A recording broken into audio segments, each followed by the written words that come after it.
Harry et Meghan, un couple philanthrope qui ne se déplace uniquement qu'à la demande des institutions officielles ou pour des galas de charité. Dans leur nouvelle vie, officiellement leur seul travail, c'est la gestion d'une fondation.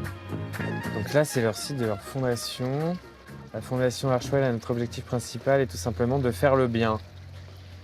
Ça paraît quand même un peu léger, quoi. Puis sur les autres pages, tu vois de l'autopromo pour le bouquin du prince Harry. Mais t'as nulle part pour faire un don, par exemple.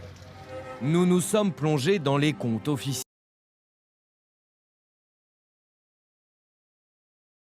Dans leur dernier rapport financier, le couple déclare avoir récolté 13 millions de dollars pour ses bonnes œuvres. Répertoriés dans ce tableau, les 22 chèques qu'ils ont distribués à des associations. Au total, 2 900 000 dollars.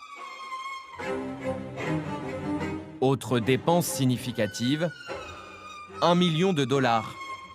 Mais cette fois-ci, pour leurs frais de fonctionnement. Résultat, 9 millions dorment sur les comptes de la fondation et ne servent actuellement à rien.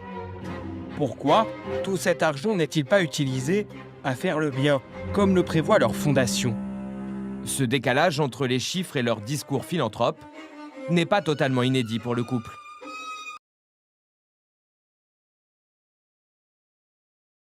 S'ils étaient encore à Londres, ils avaient une autre fondation, le Queen's Commonwealth Trust.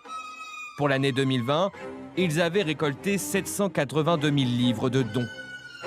Sur cette somme, 705 000 ont été dépensés, non pas pour des associations, mais pour des frais de fonctionnement.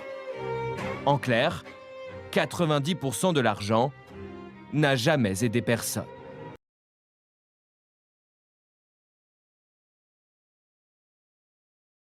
Les bureaux sont immenses, mais totalement déserts. Sur les murs et sur les portes, aucune mention de leur fondation. À la recherche de la fondation Archewell, c'est ici? Vous avez rendez-vous? Non. C'est un cabinet d'avocats ici. Ils ne sont pas là. Ce n'est pas ici? Non, c'est leur cabinet d'avocats. Ah, ok. They are not here. Donc vous n'avez jamais vu Harry et Meghan ici? Bon, partez maintenant.